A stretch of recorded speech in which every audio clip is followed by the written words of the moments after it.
Hello, Scorpio, Sun, Moon, Rising, and Venus signs. Kamusta kayo? Sana po yung nasa mabuti kayong kalagayan. Welcome back po sa Star Tarot.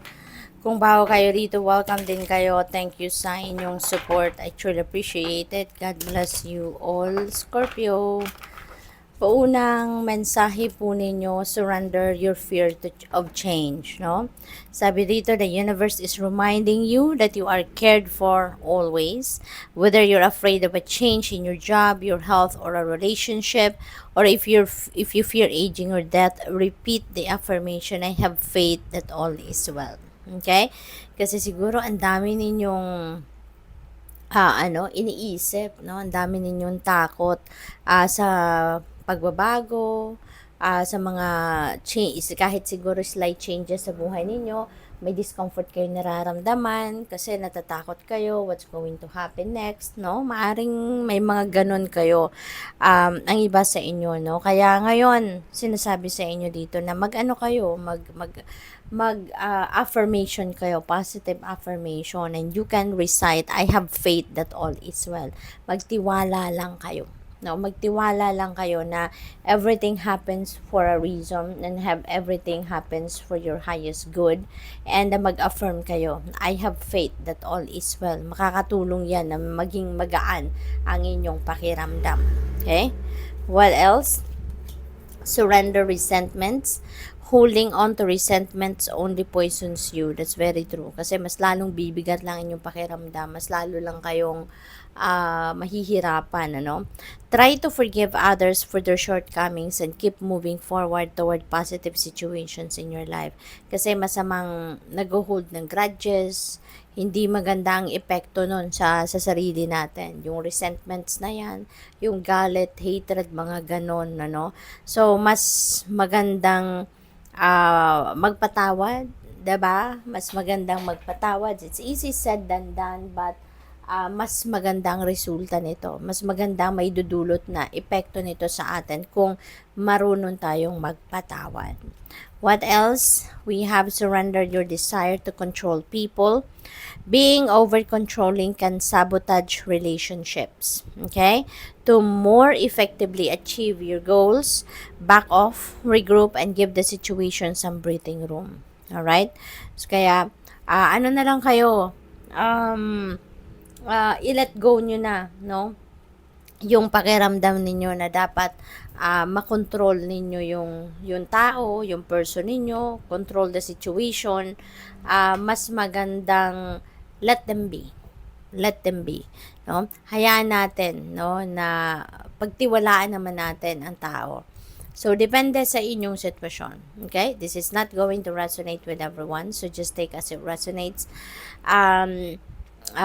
Meron tayong free will. We all have free will. So, it's all up to you then, no? Kung kukunin ninyo yung message na to or not. 'Di ba?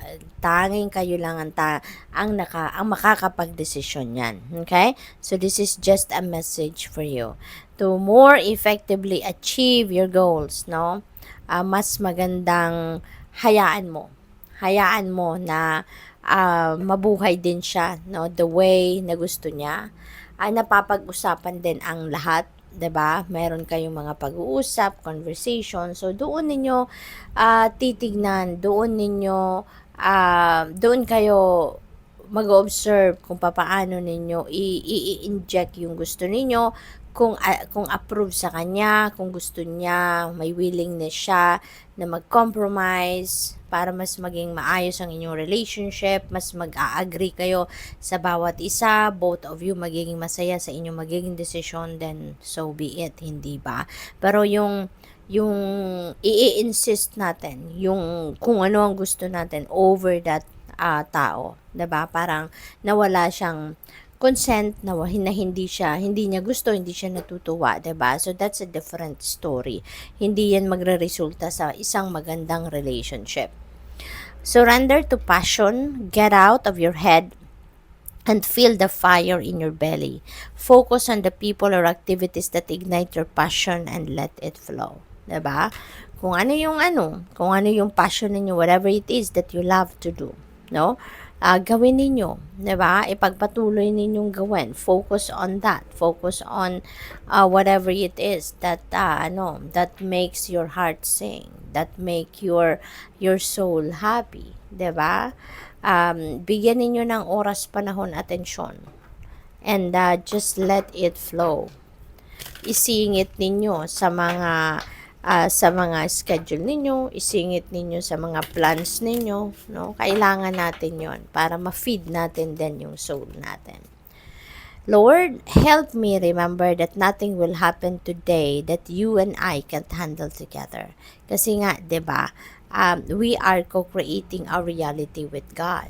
'Di ba? Kaya magandang prayer ito na help me remember na nothing will happen today that you and I can't handle together. Kasi nasaan man tayo, ano man ang ginagawa natin, 'di ba? Ano man ang kailangan nating gawin, God will support us, God will help us, God will direct us, yung ganun. When making big decisions, do your best to take your emotions out of the equation. Your mind will serve you better. Ayan. So, oo nga, 'di ba? Kasi iba yung decision na nagagawa natin if we are using our emotions, 'di ba? Solely. Kaya dapat mas maganda rin na meron pa rin contribution yung puso natin, no, doon sa ating mga maging desisyon sa kung ano man ang laman ng isip natin, hindi ba? Pero yung bang puro emosyon ang gagamitin natin, parang hindi maganda, parang hindi practical, parang hindi yun ang magse-serve ng highest good natin. Dapat laging balanse, no? May emosyon, may isip, no? What else? We have live by faith, not by fear. Know in your heart and soul that God gave you the ability and courage to carry out great plans. Okay? So, wag na kayong matakot. Wag na kayong matakot, Scorpio. Otherwise, if hahayaan ninyong takot ang mamayani sa puso ninyo or sa isip ninyo, you won't be going anywhere. 'Di ba? May stuck kayo kung nasaan kayo. Kasi kahit marami kayong magagandang plano, magagandang ideas, if you are going to hold back on taking action because of fear, edi wala din. Sayang din ang plano ninyo, sayang din ang ideas ninyo. Kaya, live by faith instead of fear. Kasi kapag mas nagtitiwala kayo, mas may faith kayo, no, sa Panginoon, nothing is impossible. Kahit isipin pa ninyo or sabihin pa ninyo na imposible to, but with God, nothing is impossible. So when you have faith, no, rest assured na kung ano man yon na gusto ninyong mangyari sa buhay ninyo, if that is for your highest good, no, so suportahan ka dyan ng universe. So good luck. Thank you for watching Love and Light. Namaste.